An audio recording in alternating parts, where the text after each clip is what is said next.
Hello, my dear students. Good evening. Myself is your Krishna sir. Welcome to my channel, Krifi Classes. I hope you all are happy and healthy. So, with your lovely smile, let's start today's class. So, the first figure says that in order to see the complete image of a person through a plane mirror, the minimum height of the plane mirror must be half of the height of the person, provided the upper end of the mirror should lie between the head and eye of the person, and the lower end of the mirror should lie between the eye and feet of the person.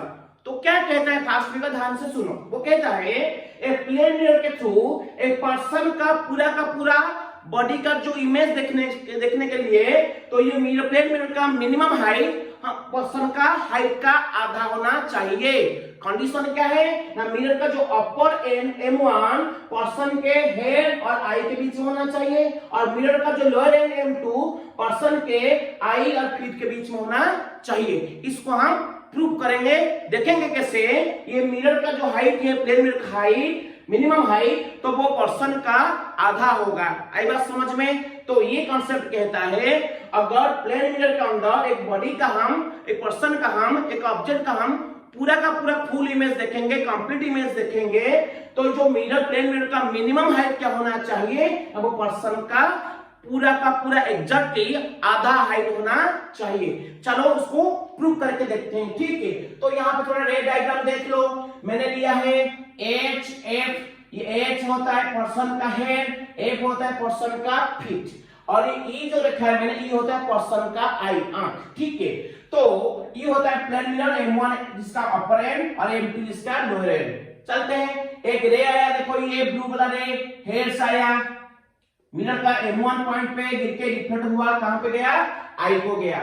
और एक रे mirror वाला रे देखो वो person के feet से आया और वो मिरर के M2 एंड पे रिफ्लेक्ट होके आई पे जाके गिरा.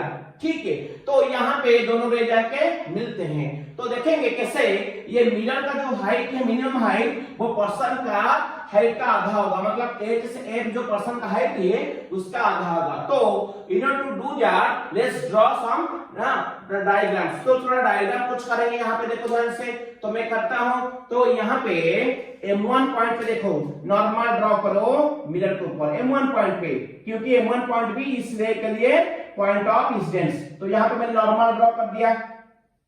देखो ये हो गया इसका, इस पॉइंट का नॉर्मल, और M2 पॉइंट भी इस रे के लिए होता है पॉइंट ऑफ इंसिडेंस. तो यहाँ पर भी एक नॉर्मल ड्रॉ करते हैं. नॉर्मल ड्रॉ कर दिए, ये हो गया नॉर्मल. तो ये दो नॉर्मल हम ड्रॉ कर दिए. नॉर्मल का नाम देते हैं, ये वाला होता है P, ये वाला आता है Q. अब गौर से देखो, ये M1 पॉइंट जो होता है मिरर का, इस पॉइंट इस ब्लू वाला रे के लिए जो हाइट जो हेड से आ रहा है, ये होता है पॉइंट ऑफ इंसिडेंस, और ये होता है इंसिडेंट रे. तो ये एंगल क्या हो जाएगा, एंगल ऑफ इंसिडेंस. ये सुनो सब, इसको हम अल्फा मानते हैं.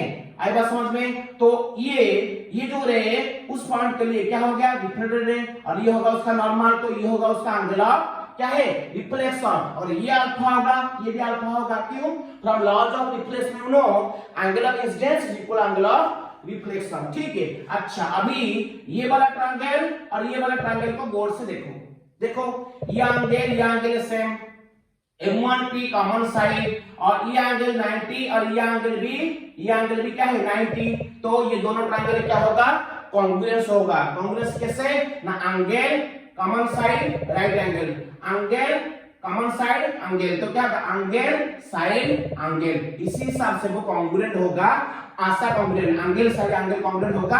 अगर कॉन्ग्रुएंट हुआ तो उसका जो बेस है HP, उसका भी जो इस ट्रायंगल का जो बेस है P, दोनों सेम होगा. मतलब अगर इसको मैं X लिखता हूं तो ये भी कितना होगा, X होगा. आई बात समझ में. अब चलते हैं सेकंड रिफ्लेक्शन, जो फिर से आ रहा है, फिर से आके मिरर के लोअर एंड M2 पे गिर के रिफ्लेक्ट होके आई पे जाके गिर रहा है. ठीक है, तो यहाँ पे देखेंगे ये हो गया इंसिडेंट रे, ये हो गया नॉर्मल. तो ये होगा उसका एंगल ऑफ इंसिडेंस, सपोज इसको लेते हैं बीटा. ठीक है, अगर ये बीटा हुआ, ये भी बीटा होगा. क्यों, क्योंकि इस एंगल के लिए इस एंगल क्या है, एंगल ऑफ रिफ्लेक्शन.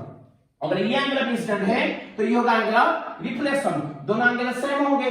वही बात इस ट्रायंगल और इस ट्रायंगल में देखो गौर से, ये एंगल दोनों सेम है, ये common side M2Q common side है, और ये एंगल 90, ये एंगल भी 90, मतलब इस ट्रायंगल का ये एंगल, ठीक है, ये साइड ये एंगल, और इस ट्रायंगल का ये एंगल, ये साइड ये एंगल क्या होते हैं, इक्वल होते हैं। तो ये दोनों ट्रायंगल हो जाए congruent to each other according to condition angle side angle, ठीक है। तो एंगल साइड एंगल के हिसाब से इन दोनों भी क्या हो जाएंगे, कॉन्ग्रुएंट हो जाएंगे। तो इस ट्रायंगल का जो EQ साइड है, तो इस ट्रायंगल का जो QF साइड के साथ इक्वल होगा। सपोज ये अपना होता है सपोज Y, तो ये क्या हो जाएगा, ये वाला क्या हो जाएगा, Y हो जाएगा। आएगा समझ में। अब चलते हैं देखने के लिए। तो बताओ यहाँ पे एक नॉर्मल ड्रॉ किए हैं M1P, यहाँ पे नॉर्मल ड्रॉ किए हैं M2Q, ये दोनों क्या होगा, नॉर्मल मतलब पैरेलल टू ईच अदर, और इसके साथ में ये भी पैरेलल। तो ये दो देखो ध्यान से,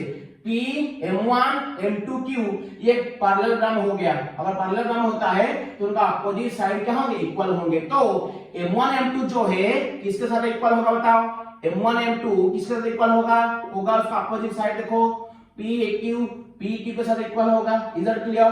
तो M1 M2 will be PQ। अच्छा बताओ PQ क्या है, P से E होता है X, E से Q होता है Y, तो इसको लिखेंगे क्या, X प्लस Y। ये क्या गया अपना M1 M2। अब पर्सन का पूरा बॉडी का हाइट ले लो, कहां से, A से लेके F तक, बताओ HF क्या होगा ना, HF होगा ये पूरा का पूरा, बताओ कितना होगा ना, यहां से यहां X, ये X, ये Y, तो क्या होगा 2X प्लस 2Y। तो देखेंगे 2X plus 2Y, taking 2 common, सो inside bracket X plus Y, तो ये हो गया 2 into X प्लस Y। तो HF हमको क्या मिला बताओ, HF क्या मिला हमको, 2 times of X plus Y। X plus Y क्या था, मिरर का जो हाइट था, तो इधर लिख सकते हैं M1 into M2। तो अगर 2M1 M2 होता है HF, तो M1 M2 क्या होगा, M1 M2 क्या होगा, नहीं 2 इधर मल्टीप्लाइड है, उधर जाकर डिवाइड होगा, तो क्या हो जाएगा हाफ ऑफ HF। तो आपका लॉजिक आ गया, क्या लॉजिक आ गया, देखो मिरर का हाइट M1 M2, पर्सन का हाइट जो HF था उसका क्या हुआ, आधा हुआ। तो कंक्लूजन क्या मिला, तो कंफर्म हो गए, in order to see the complete image of a person through a plane mirror, the minimum height of the plane mirror should be half of the height of the what person, provided the upper end of the mirror should lie between the head and eye of the person, and the lower end of the mirror M2 should lie between the eye and feet of the person. Is that clear? Thank you.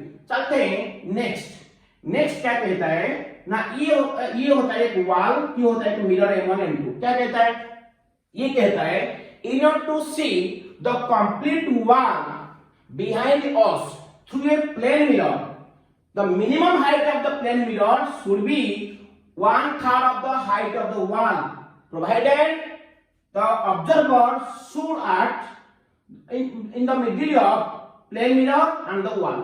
ठीक है, क्या कहता है, वो कहता है सब यहाँ पे E लिखा है, मैंने E मतलब क्या है, आई, जहां पे ऑब्जर्वर है, और ये पॉइंट क्या है ना, ये मिरर ये वॉल का ठीक मिडिल में है, मतलब यहाँ से यहाँ डिस्टेंस जितना, यहाँ से यहाँ डिस्टेंस उतना। ठीक है, ठीक एग्जैक्ट वो मिड में है वो ऑब्जर्वर। क्या कहता है यहाँ पे, ये कहता है ये ऑब्जर्वर अगर ये पीछे वाला जो वॉल है बी, उसको मिरर के अंदर फुल देखना चाहेगा, कंप्लीटली A to B देखना चाहेगा मिरर के अंदर, तो मिरर का मिनिमम हाइट क्या होना चाहिए, ये मिरर का मिनिमम हाइट ये जो वॉल का 1/3 होना चाहिए, मतलब 1/3 टाइम्स ऑफ AB होना चाहिए।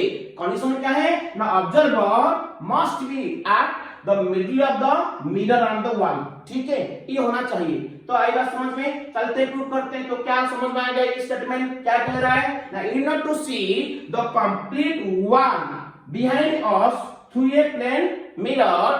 ठीक है, in order to see the complete image of the wall behind us to the plane mirror, the minimum height of the plane mirror must be 1/3 of the height of the wall, provided the person or the observer must lie at the center or middle of the mirror and the wall। ठीक है, तो ठीक बीच में होना चाहिए। Prove करेंगे तो देखेंगे ये कैसे मिरर का हाइट एटलीस्ट और मिनिमम, ये वॉल का हाइट हाइट का 1/3 होना चाहिए, ताकि ये मिडिल में जो ऑब्जर्वर है वो उसके थ्रू ये वॉल को कंप्लीटली देख सके। ठीक है, चलो इसको हम प्रूव करते हैं। तो प्रूव करने से पहले यहाँ हम इसमें क्या करेंगे, दो नॉर्मल ड्रॉ करेंगे। देखो इस पॉइंट पे नॉर्मल ड्रॉ किए, जैसे उधर किए थे, ये नॉर्मल ड्रॉ कर दिया मैंने, ये नॉर्मल हो गया इस पॉइंट पे। उस तरह इस पॉइंट पे नॉर्मल ड्रॉ करो, 2 पॉइंट नॉर्मल ड्रॉ करो, ये हो गया नॉर्मल, इस पॉइंट का नॉर्मल ये हो गया।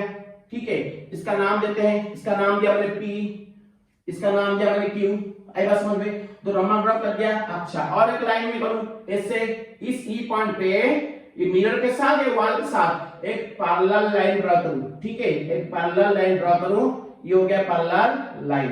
तो इसका नाम देता हूं, सपोज इसका नाम देता हूं R, ये होता है तुम्हारा S।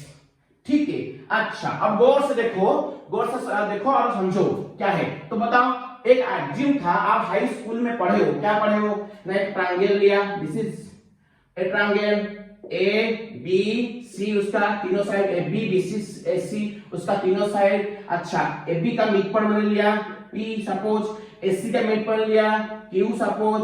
तो ये मिड पॉइंट दोनों को ज्वाइन किया, पैरेलल ज्वाइन, अगर वो ज्वाइन किया, अगर ये लाइन जो PQ ज्वाइन किया, तो ये अगर BC के साथ पैरेलल है तो ये PQ का लेंथ BC लेंथ का आधा होगा।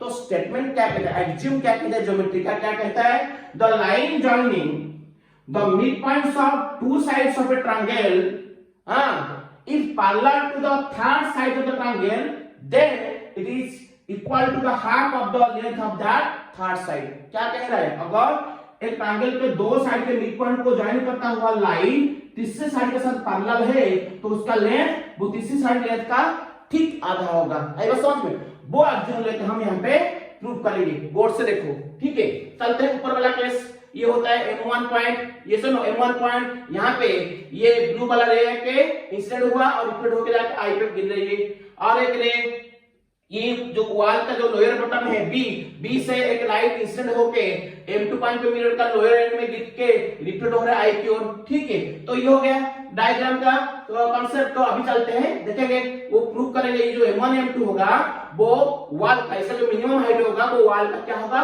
एग्जैक्टली 1/3 होना चाहिए, अगर ये पूरा का पूरा वॉल का इमेज को मिरर कॉर्नर आप देखना चाहेंगे तो। जब ऑब्जर्वर ठीक मिरर और वॉल के बीच में है, मतलब मिडिल में है। चलो प्रूव करते हैं। तो ये देखो इंसिडेंट रे, ये तो नॉर्मल हम बना दिए, तो ये होगा रिफ्लेक्टेड रे। तो बताओ ये एंगल जो होगा, ये एंगल वही होगा। अच्छा, मुझे बताओ, अगर ये दोनों ट्रायंगल भी क्या होंगे, कॉन्ग्रुएंट होंगे। अगर ये यहां से यहां एक से, बताओ अगर यहां से यहां एक से, तो यहां से यहां क्या होगा, इस पॉइंट को देते हैं हम सपोज C, इस पॉइंट को देते हैं हम D।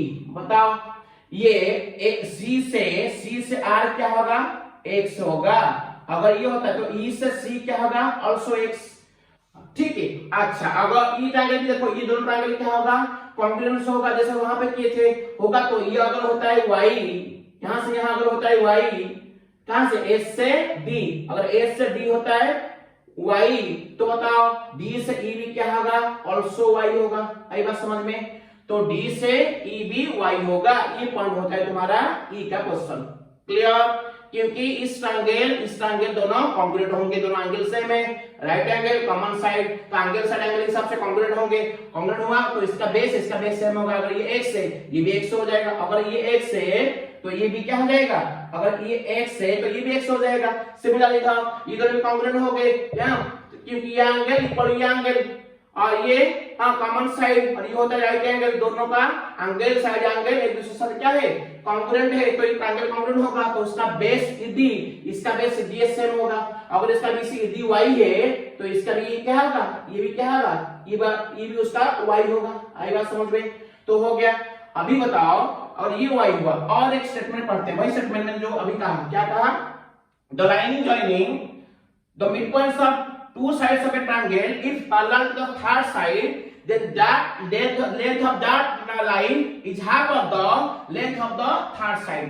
अभी देखो, गौर से देखो, इस ट्रायंगल को गौर से देखो, इस वाला ट्रायंगल देखो ध्यान से। तो ये मिड पॉइंट उसका, क्योंकि ये तो मिडिल था, ये मिडिल में जो लाइन जाएगा वो सारा लाइन को क्या करेगा ना, बाइसेक्ट करेगा इक्वली। तो ये मिड पॉइंट होगा, ये भी पॉइंट मिड पॉइंट है। और ये मिड पॉइंट है इस ट्रायंगल का, देखो कौन सा, A M1P M1P ट्रायंगल का जो ये दो साइड है, इन दोनों का मिड पॉइंट है और ये लाइन जो ज्वाइन हुआ है इसके साथ पैरेलल जो हम ड्रॉ किए हैं, ठीक है। अच्छा, ये मिड पॉइंट को ज्वाइन करता हुआ लाइन इसके साथ पैरेलल, तो मतलब ये लाइन इस लाइन का आधा होगा, मतलब अगर ये x है तो वो क्या होगा 2x।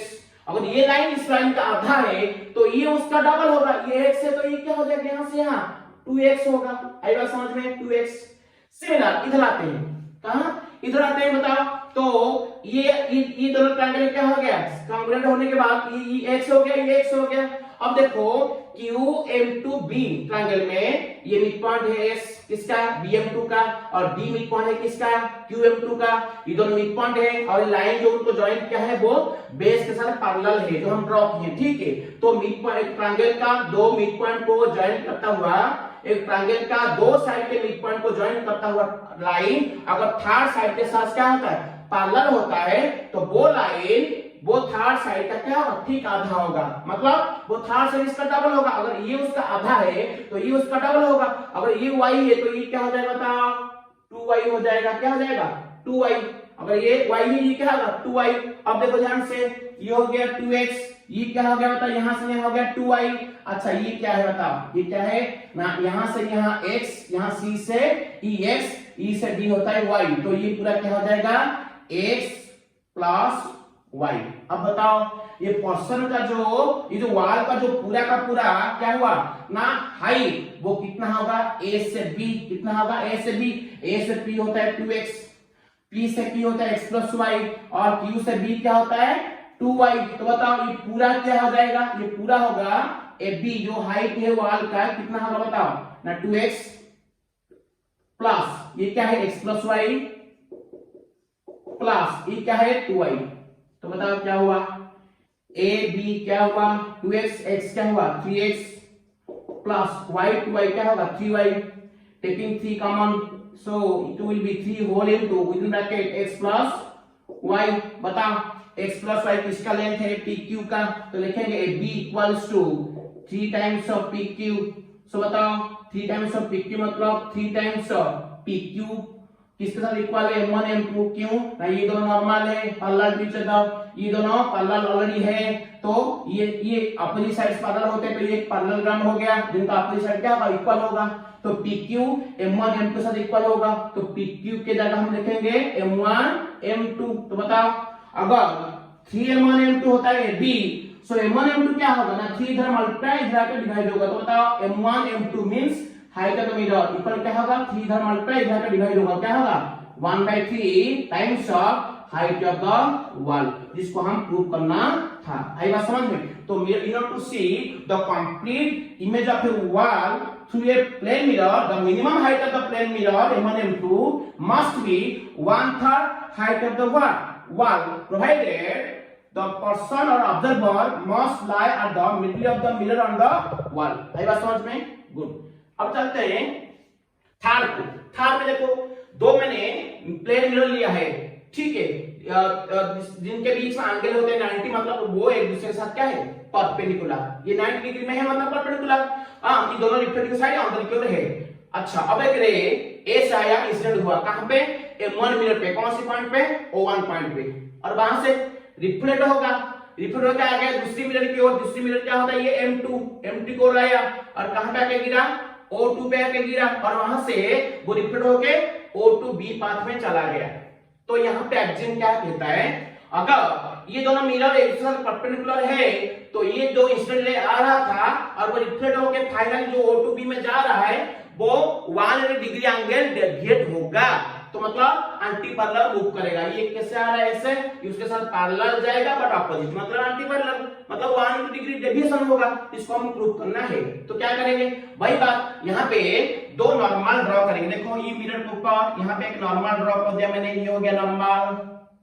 अच्छा, इस पॉइंट पे एक नॉर्मल ड्रॉ कर दिया, हाँ ये हो गया नॉर्मल, ये मिरर के ऊपर ये हो गया नॉर्मल। दोनों नॉर्मल जहां मिले सपोज वो पॉइंट होता है N, क्या है N।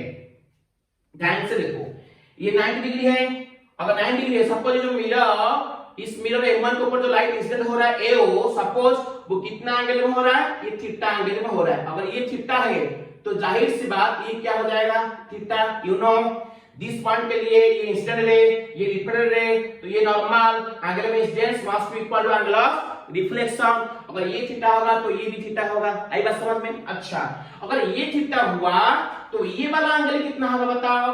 90 degree minus theta. तो कितना होगा? 90 डिग्री माइनस थीटा होगा। क्यों? क्योंकि यहाँ भी नॉर्मल है, यहाँ से यहाँ पूरा एंगल 90, यहाँ से यहाँ पूरा एंगल 90, अगर ये थीटा होगा ये होगा 90 माइनस थीटा। क्लियर? फिर O1 O O2 ट्रायंगल में तीनों एंगल मिलके क्या होना चाहिए? 180, और ये अकेला 90 है तो ये दोनों मिलके क्या होना चाहिए? 90। अगर ये हो गया 90 डिग्री माइनस थीटा तो ये क्या होगा?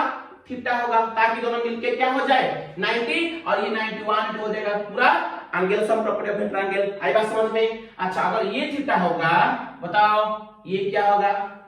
ये होगा 90 डिग्री माइनस थीटा, होगा ना? नहीं, क्यों? ये दोनों 90 है ना, ये नॉर्मल, इस मिरर के ऊपर ये नॉर्मल, ये पूरा एंगल 90 होगा। अगर ये थीटा है ये क्या होगा? 90 माइनस थीटा। अगर ये 90 माइनस थीटा तो ये क्या होगा बताओ? Same 90 degree minus theta. क्यों? क्योंकि इस पॉइंट के लिए इंसिडेंट रे, ये रिफ्लेक्टेड रे, ये नॉर्मल, तो ये हो गया एंगल ऑफ इंसिडेंस, ये हो जाएगा एंगल ऑफ रिफ्लेक्शन, दोनों सेम होंगे लॉज ऑफ रिफ्लेक्शन के वजह से, तो ये दोनों सेम है। अब देखो ये A1 इंसिडेंट रे और O2B जो फाइनल रिफ्लेक्टेड रे, उनके बीच में जो अंदर एंगल है, नेट एंगल क्या हो रहा है? देखो यहाँ से यहाँ पूरा एंगल कितना, और यहाँ से यहाँ पूरा एंगल कितना, देखो तो इंटीरियर एंगल को सम करो। ये जो लाइन है A01 O2B, उनका अंदर वाला जो लाइन है उनका सम क्या होगा? इस एंगल का सम क्या है? 2 थीटा, प्लस इसका सम क्या है? ये 90 माइनस थीटा, प्लस ये भी क्या है? 90 डिग्री माइनस थीटा। अब क्या हो गया बताओ? इधर डेविएशन निकाले, पूरा डेविएशन कितना हो रहा है देखेंगे, ठीक है? क्योंकि ऐसे आ रहा था, ऐसे ऐसे मुड़ के ऐसे जा रहा है, तो कितना एंगल टर्न हुआ? इधर 2 थीटा, इधर ऐसा आ रहा था, ऐसे चला, ठीक है? तो कितना एंगल टर्न हुआ?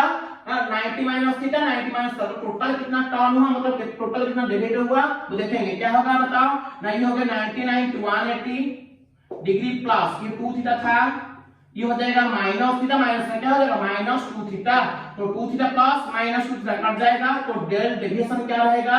180 डिग्री। मतलब वो जिससे आ रहा था इंसिडेंट रे वो 180 डिग्री डेविएट होगा, मतलब वही डायरेक्शन में, वही रे के साथ पैरेलल और अपोजिट डायरेक्शन में मूव करेगा टू गेट 180 डिग्री डेविएशन, मतलब वो एंटी पैरेलल ही जाएगा। ए से O1 ऐसे आ रहा है, ये उसके साथ पैरेलल जाएगा बट अपोजिट आएगा टू गेट 180 डिग्री डेविएशन, जो हम प्रूव कर दिए यहाँ पे। आई बात समझ में? Now come to the fourth one.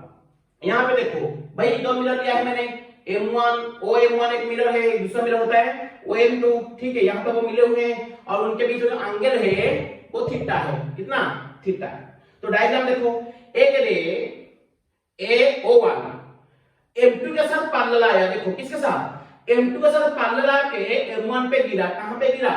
O1 point पे गिरा, वहां से रिफ्लेक्ट हुआ, आके M2 के O2 पॉइंट में इंसिडेंस हुआ, और फिर यहां से रिफ्लेक्ट होके M1 के साथ पैरेलल जा रहा है। देखो नोटिस करो, आ रहा था पैरेलल M2 के साथ, फाइनल रिफ्लेक्ट होने के बाद वो M1 के साथ पैरेलल जा रहा है। पूछेगा ये एंगल कितना होगा? बताओ क्या होगा? ना ये एंगल कितना है? थीटा। और ये थीटा होता है तो ये क्या होगा बताओ? ये क्या होगा? ये थीटा होगा। मैं यहाँ पे एक लॉजिक बता रहा हूं, देखो ध्यान से। ये अपना मिरर, ठीक है, प्लेन मिरर, ये होता है इंसिडेंट रे, ये होता है रिफ्लेक्टेड रे। तो बताओ ये एंगल जो होगा, ये एंगल क्या होगा भाई? होगा ना नहीं? मतलब इंसिडेंट रे मिरर से जो एंगल करता है, रिफ्लेक्टेड रे मिरर से वही एंगल करेगा। देखो कैसे? सपोज ये तुम्हारा नॉर्मल हम ड्रॉ कर दिए, ये हो गया angle of incidence suppose 30 degree, incident ray normal के बीच में, ये हो गया एंगल ऑफ रिफ्लेक्शन किसके बीच में? रिफ्लेक्टेड रे नॉर्मल के बीच में। ये क्या होगा? उतना ही होगा 30, यू नो क्यों? Angle of incidence equal angle of reflection, ये दोनों सेम होगा। अच्छा, फिर तो ये नॉर्मल है, ये नॉर्मल हम ड्रॉ किए, ठीक है, मिरर के ऊपर, तो ये पूरा एंगल क्या होगा? 90, और ये 30 तो ये क्या होगा? 60। अगर इधर भी वही बात कि पूरा एंगल 90 होगा, ये 30 तो ये क्या होगा? 60। तो ये दोनों एंगल क्या हो गया? सेम हो गया। तो लॉजिक क्या कहता है? इंसिडेंट रे ये मिरर के साथ जितना एंगल करेगा, रिफ्लेक्टेड रे मिरर के साथ उतना एंगल करेगा। यहाँ पे वही बात देखो, ये क्या था, इंसिडेंट रे, ये मिरर था, ये एंगल साथ कितना, ये कितना होगा ना, ये इसके साथ पैरेलल है। कैसे पैरेलल है, देखो ये पैरेलल आ रहा है, ये पैरेलल, ये होता है ट्रांसवर्स लाइन। तो ये एंगल क्या होगा, corresponding, you know corresponding, this is parallel to this line, this is parallel to this and this is transverse line. ये एंगल इक्वल होगा, इसको कहते हैं कॉरेस्पॉन्डिंग एंगल। तो यहाँ पे A1 पैरेलल आ रहा है M2 के साथ, तो ये अगर ये दोनों पैरेलल है और ये OM1 इसका ट्रांसवर्स है, तो ये एंगल जो होगा, ये एंगल वही होगा। अगर ये थीटा है तो ये थीटा होगा, सीधी सी बात। तो ये क्या हो जाएगा अपना, थीटा हो गया, आएगा समझ में, तो ये हो गया थीटा। अच्छा, अगर ये थीटा होगा, अभी जो एलजीब्रा पढ़े हम, क्या पढ़े, इंसिडेंट रे मिरर के साथ जो एंगल बनाता है, डिफरेंट रे मिरर के साथ उतना एंगल बनाता है। तो यहाँ पे इंसिडेंट रे ये है, ये मिरर है, कितना एंगल बना रहा है, थीटा। तो डिफरेंट रे मिरर के साथ भी उतना एंगल बनाएगा, थीटा। क्लियर। अब चलते हैं उस O2 की ओर। यहां से भी लाइट रिफ्लेक्ट हो रहा है M1 के साथ पैरेलल। तो अगर OM1 के साथ O2 भी पैरेलल है और ये OM2 ट्रांसवर्स लाइन है, तो ये दोनों एंगल क्या होगा, कॉरेस्पॉन्डिंग होगा। अगर ये थीटा तो ये थीटा होगा, आई बात समझ में। अच्छा, और ये थीटा हो गया, गौर से देखो यहाँ पे डिफरेंट रे, ये इस पॉइंट का डिफरेंट रे मिरर के साथ जो एंगल करता है, डिफरेंट रे मिरर के साथ जो एंगल करता है, इंसिडेंट भी मिरर के साथ वही एंगल करेगा। इस पॉइंट पे इंसिडेंट रे ये है और मिरर ये है, ये भी वही एंगल करेगा। ये थीटा मतलब क्या होगा, थीटा। अब गौर से देखो, ये ट्रायंगल को गौर से देखो, तीनों एंगल मिलके क्या होगा, ये थीटा थीटा थीटा। बताओ तीनों मिलके क्या होता है, theta plus theta plus theta. क्या होगा बताओ, मिलके होगा 180। You know this is triangle, angle sum property of a triangle. ठीक है, तो 3 थीटा क्या हो गया बताओ, 3 थीटा हो गया अपना 180 डिग्री। सो थीटा क्या हो जाएगा बताओ, 180 बाय 3, 3 इधर मल्टीप्लाई होगा, डिवाइड होगा, क्या होगा 60 डिग्री। इधर आपको जो थीटा एंगल मिलेगा वो 60 मिलेगा। आई बात समझ में। तो ये था प्लेन मिरर के ऊपर आज का कुछ प्रॉपर्टी, इसको याद रखना, प्रैक्टिस करना। ये भी आता है आपका एग्जाम में, कभी कभी पूछ लेता है। तो ये इंटरेस्टिंग चैप्टर था और नेक्स्ट क्लास में हम प्लेन मिरर का और एक कुछ इंपॉर्टेंट पॉइंट्स डिस्कस करेंगे, उसके बाद प्लेन मिरर हमारा खत्म हो जाएगा। ठीक है, thank you guys, see you in the next video with next interesting topic. Wish you all the best, good night, take care, जय जगन्नाथ, नमस्ते, थैंक यू।